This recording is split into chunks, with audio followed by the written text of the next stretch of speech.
Welcome to Practice Disrupted, a podcast where we find ways to create new solutions to current challenges while elevating the value of architects. I'm your host, Evelyn Lee, an architect who spans tech as an angel investor, startup advisor, and founder of Practice of Architecture. Whether you're a seasoned architect or just starting in the field, this podcast is your gateway to think differently about the role architects play within our global community.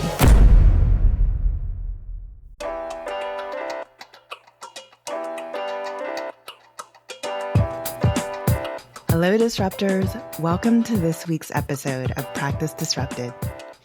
What happens when personal experience sparks a movement? Today, we're sitting down with Jadyn Anderson, a Master of Architecture student at the University of Wisconsin-Milwaukee, president of Women in Design Students at UWM, a junior designer at Zimmerman Architectural Studios, and recipient of the 2023 AIAS Advocacy and Impact Honor Award. Jadyn is the creator of When in Doubt, a self-published zine amplifying women's experiences in architecture through storytelling, interviews, and artwork. Inspired by a pivotal moment in her own journey, she transformed doubt into action, using design as a tool for advocacy and connection. In this conversation, we'll explore how her project came to life, the impact it's having on architectural education and practice, and what's next as she prepares for graduation. This episode is about resilience, representation, and the power of sharing our stories. Let's explore her journey. Jadyn, thank you for taking time out of your student schedule to be with us here today and talk with me on Practice Disrupted. How are you doing?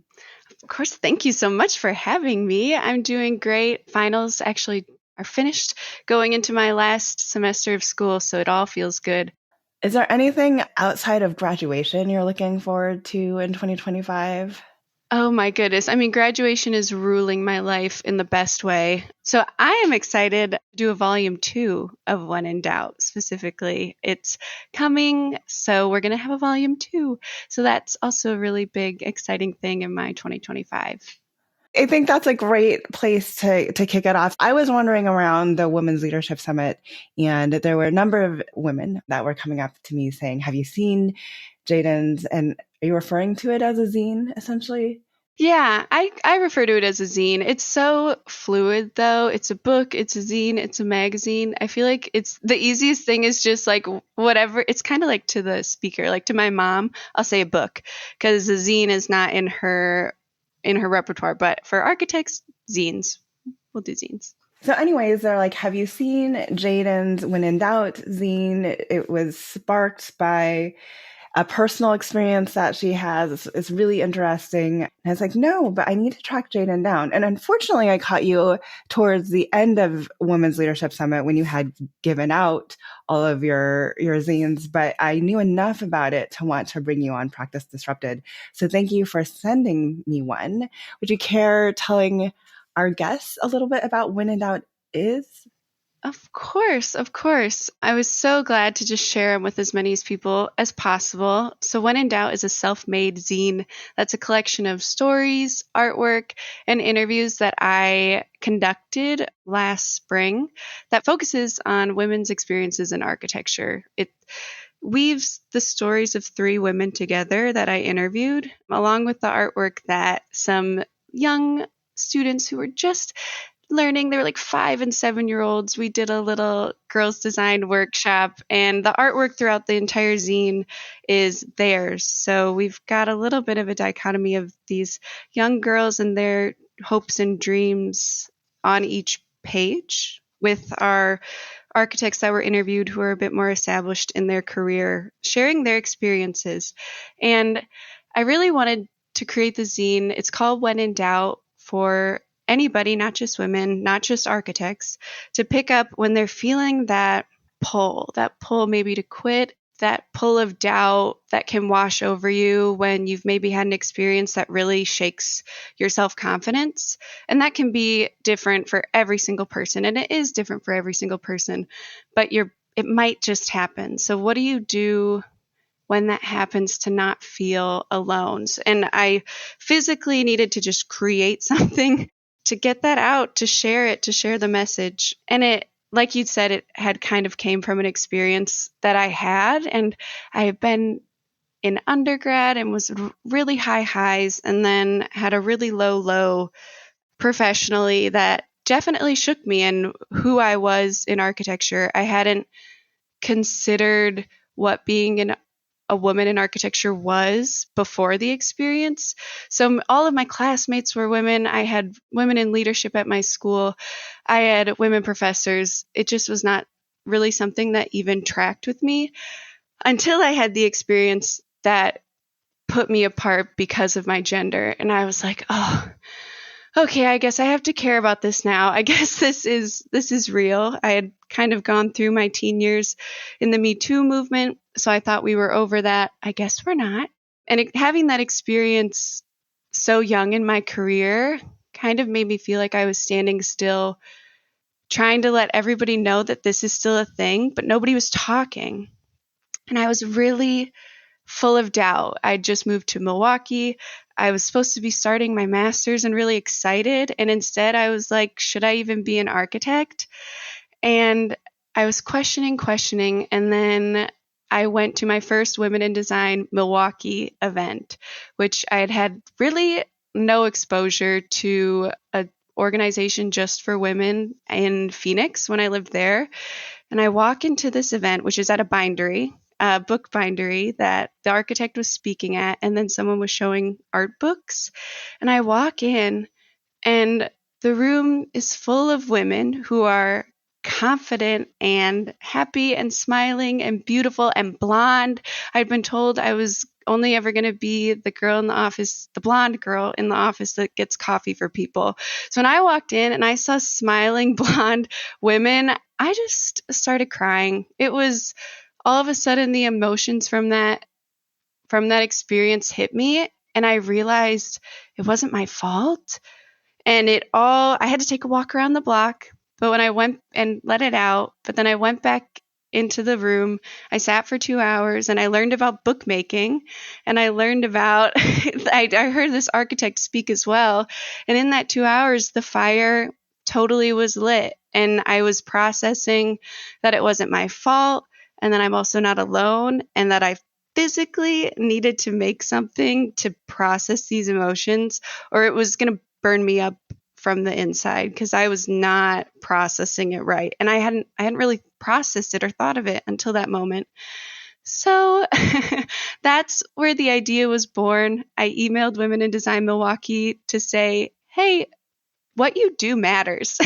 I'm a huge proponent of letting people know if they're doing something that is meaningful, they should know it, because you put in so much effort and volunteering so much time to know if it's even helpful. I wanted to let them know it was helpful. So sent a little email, and they kicked back with, hey, do you want to speak at our event in a month about the zine that you're kind of talking about, but kind of not? And I was like, sure, I don't really have a real idea of what it is. I just know I need to do something. Mm-hmm. And I spoke at this event. I shared some of my emotions, and that was the final nail in the coffin of, okay, I have to make this thing. You spoke it out into the world publicly. I kind of did. Because I spoke it out, and the return back was women coming to me at the end and saying, oh, I had the same experience. Why is nobody talking about it? It felt so good to hear someone say it.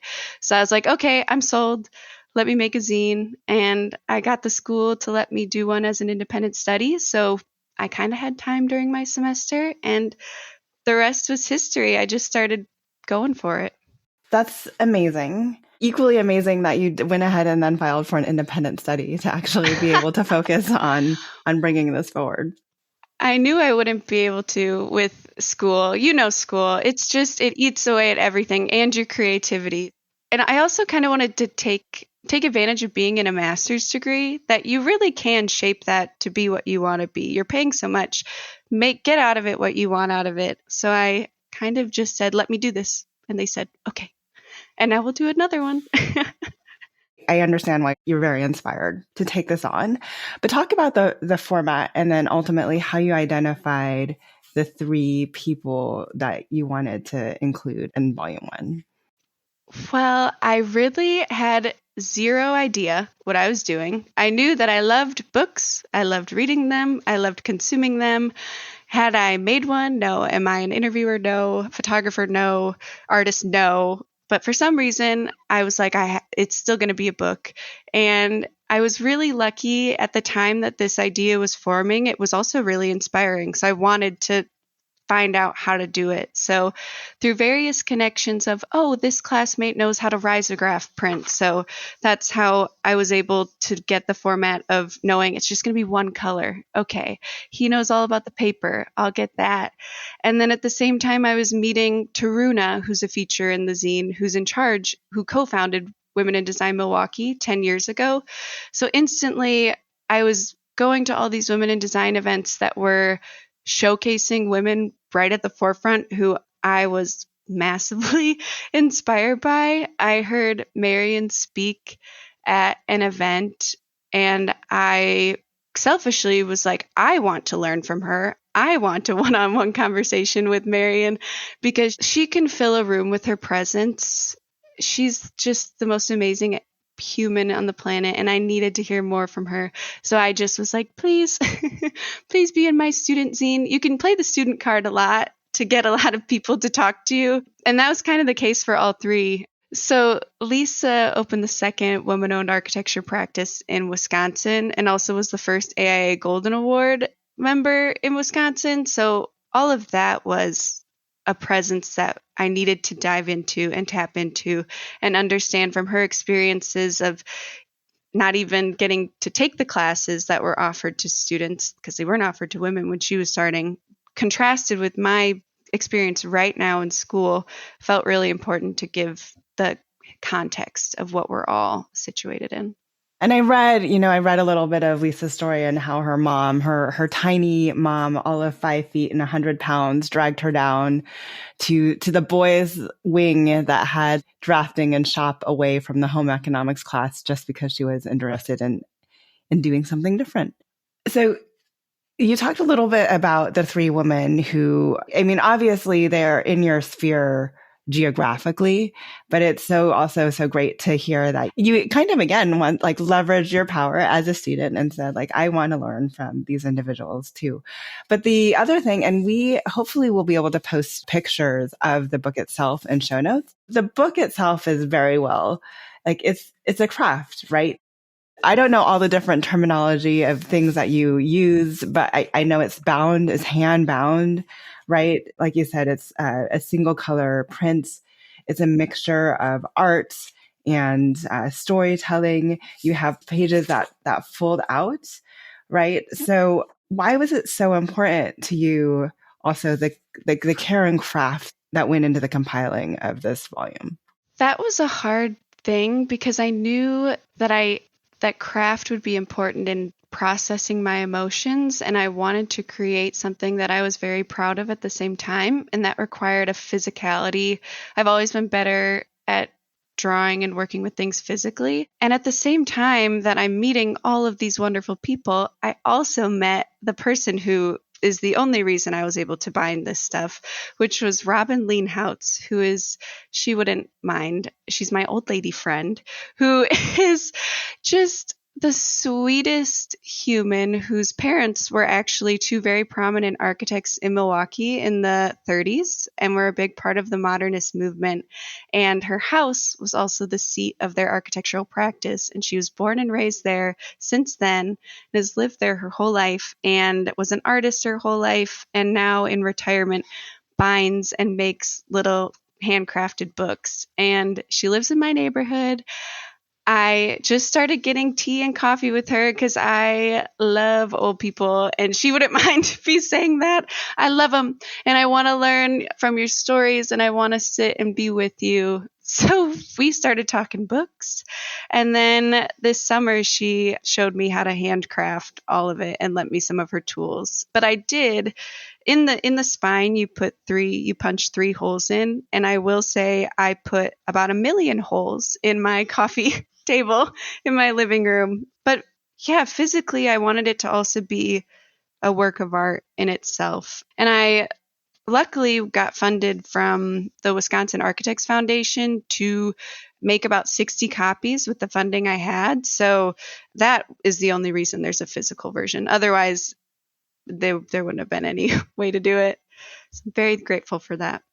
I understand, like I imagine if like multiple listeners can understand the need for craft kind of in processing emotions, being that a lot of us have a background in architecture and are architects. But can you be honest with me, by like number 60, were you kind of over yourself? I was over it like after 2 this summer. Really, I was like, oh my gosh. But then I kept adding things. I did not need to laser cut the cover, but I knew it would look cool. And I didn't need to I really, truly did not need to do these fold outs, which were the most tedious part. But I needed it to be special. Yeah, I guess this is truthfully, I really needed it to be special because I felt like the message was so important to me that if it wasn't fantastic at the end and it wasn't worth sharing, if you weren't sold on the message, maybe you were sold on the craft, so I could inadvertently give you support or get it shared with the world, because the message to me is the biggest thing, and how to share it with as many people as possible is the whole reason it exists. It's for when you're in doubt, pick it up, feel those things. No, the last time I've seen something actually very similar when it comes to the coloring and the paper and the binding was something that a nonprofit that I used to work for years ago, Public Architecture, put out. And they got funding of that through a grant through the National Endowment of the Arts, as well as some other source. So make sure to remind me to follow up with you about where they got that funding from. You have some really great storytelling coming from the interview of these 3 women. Are there moments in those interviews that either during the interview or in your recreating or retelling of the interview that really stand out? Do you have some favorite quotes? Yes, very much so. What especially Marion was hitting impact after impact with, I'd asked her the question, the title of first Black female architect in Wisconsin, do you feel the impact of that? Because that is the context of Marion. Marion was the first licensed Black female architect in the state of Wisconsin, not that far back either. And it's incredible that I'm speaking to someone who holds that title. And I asked her, because she's so humble, she starts off, after I ask her the question, she's like, first, you could be the first of anything and still be a proper jerk. So I think that explains clearly how Marion feels about a title doesn't just mean you're a good person automatically. But at first, she didn't let it hold a lot of weight in her life. She didn't share it out a lot. Nobody was really lifting it up around her until she did it. And she said, you know what? If no one's going to recognize this, I don't care. She said, you know what? I'm taking it. If it's mine, I'm going to own it. And if it inspires someone else, so be it. And I thought that was incredible and very true. Just own it. Whether you're the first of anything or third or fourth or fifth, own who you are in that space. And I know we talk a lot about, I don't want to be like a woman in architecture. I don't need that title. But if they're going to put that on us, I'm going to lift myself up in that, and I'm going to find empowerment in being a woman in architecture. But yes, Marion's conversation was hugely impactful, especially with that statement. She left a good mark. Enjoying the show? Join a community of fellow disruptors at practiceofarchitecture.com/community. Your membership helps support the production of this podcast, Practice Disrupted, and funds the creation of more resources for all of you. Looking forward to growing together. Join us today at practiceofarchitecture.com/community. What impact have you seen the zine having on others? I mean, clearly you've seen enough to be inspired to pursue volume 2, but also, and I think you went through a second round of production, or I don't know if I was around a second production, but you you may have gone above and beyond the 60 now to continue to get it out. So there must be some impact and some feedback that you're hearing from volume 1. As I was putting it out there in that last spring semester, I also got to showcase it at the AIA Wisconsin 2024 state conference. So I started getting professional feedback there. But at the same time, people were recognizing that I obviously cared about women's issues in architecture. I was being pretty loud in the school, and I recognized that our Women in Design Students organization was all but dead, completely inactive. We had no presence in the school. And the person who was kind of supposed to pass the torch was like, "Hey, you like women's rights. Please take over Women in Design Students." And I had not had a leadership role in a student org in a really long time, so I didn't know what that meant. It was dead. There was nothing. But because of the feedback from the zine and the positive momentum that was being built within the school just by this one thing, I wanted to keep it going and maybe leave something at the school after I'm gone after another year. So I took on the presidency. And just after this first semester, I had a freshman come up to me who basically said what I said to Women in Design Milwaukee a year before. It was that, "Thank you for giving this space. I didn't know that this existed. I didn't know we could have this. So thank you for bringing this to the school. I feel seen. I feel comfortable."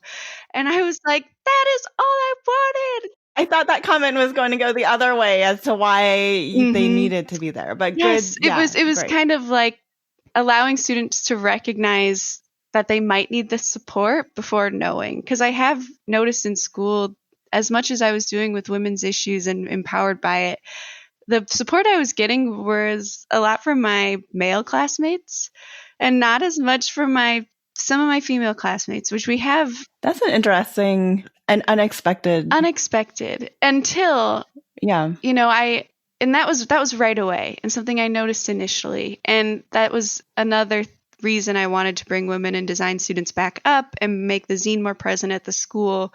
So we're talking. So we're learning from each other and we're knowing maybe you haven't had that experience yet. Like I didn't know in undergrad that we should be talking about women's issues because you don't know until it's too late. So if I could make us care before the bad and provide resiliency within these young students and empower them early and give them that confidence early that if something does happen, it doesn't shake them like it shook me. So that's kind of the impact the zine's having within my school, but I'm ready for it to fly even more.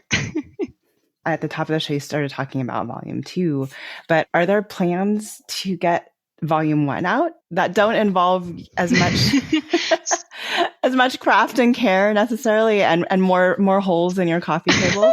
I mean, not physically. I scanned because all that costs money, right? Which I can do it after I graduate, maybe refocus on maybe pursuing someone to publish this and print it. But I have focused now on scanning it and making it into a digital resource because that is just way more equitable to everyone, way more reach, which was also kind of at your suggestion. You'd mentioned having it digitally somewhere. And so I've been working to scan it. So I think it'll have a digital life from here on out, unless I can get it published. But in regards to volume 2, that also, because the momentum's great, I was like, why not another independent study? I loved it. I already had one interview already conducted in the Southwest that didn't quite make the first zine. So it already had a little bit of a base, but I didn't know if I had enough inspiration until I was having coffee with Miss Robin Leanhoutz the other day. And she kind of came to me and was like, I've been in a rut design-wise and artistically. So what if I help you with this zine and we really artistically work a little bit more in playing with the medium? Because I will admit this first zine was all trial by fire, throwing it together, and I'm super proud of the result. But obviously volume 2, I could do even more. I could maybe do 2 colors. It's just so malleable still and fun. So volume 2 is happening, but I don't quite know what it looks like either yet. But it's all working towards the goal of empowering young women or women of all ages in architecture or gender identities even to pick it up when you're feeling that doubt. You've alluded to it a lot throughout the conversation about what you hope this zine continues to do and how you hope the conversation continues. What is your advice, one, or what do you often say, one, to the allied members, the male supporters that have come up and talked to you about how to pay it forward? Yeah. So I often have a lot of my male students who are like, can I come to this event? Are you sure? And I love that they're respecting the space I've created for women on campus. But I'm always like, the more the merrier. So many of our events are not just about women. It's still professional development. We're doing portfolio reviews. Everyone is invited to everything we do. Because even if you're supporting women in leadership, you're supporting women's initiatives, you're supporting our next event just by being there. So I'm totally open to any allied members, men included, who just want to support, because some of those people can be your biggest supporters on the outside. And if I can get young men who are just at the start of their career to recognize that, one, we're not really going to put up with it anymore, FYI, so get it straight. Two, that we can work together really well and you can trust us and we can be allies for the rest of our careers. So if I can make that impact on young men now too, I think they'll grow into the people that you want leading alongside of, not people that are more adversarial. So obviously you've created a group that's very geographically based in your school. So what would you say to our young female listeners more broadly in Practice Disrupted about what they should do when they're having similar feelings that you were having that inspired When in Doubt? Well, first, if you're having one of those experiences, I think the main advice that it is so not your fault. It is so not something you did. So take that inside of your heart so that you, instead of letting that bad experience tear you down or burn you up, let it light your fire instead. Don't let it extinguish. For me, it lit the fire so that I could create this zine, and now I'm talking to you. And now I'm sharing it with everyone, and I could not be happier. And it was because I had that experience. And so many times you can let it either knock you down and women will leave the profession, or let it bring you up. That's all I want. That's all I want is don't leave. Please don't leave. Just grow.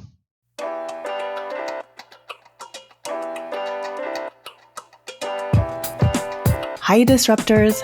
Thank you for joining us today on an episode of Practice Disrupted.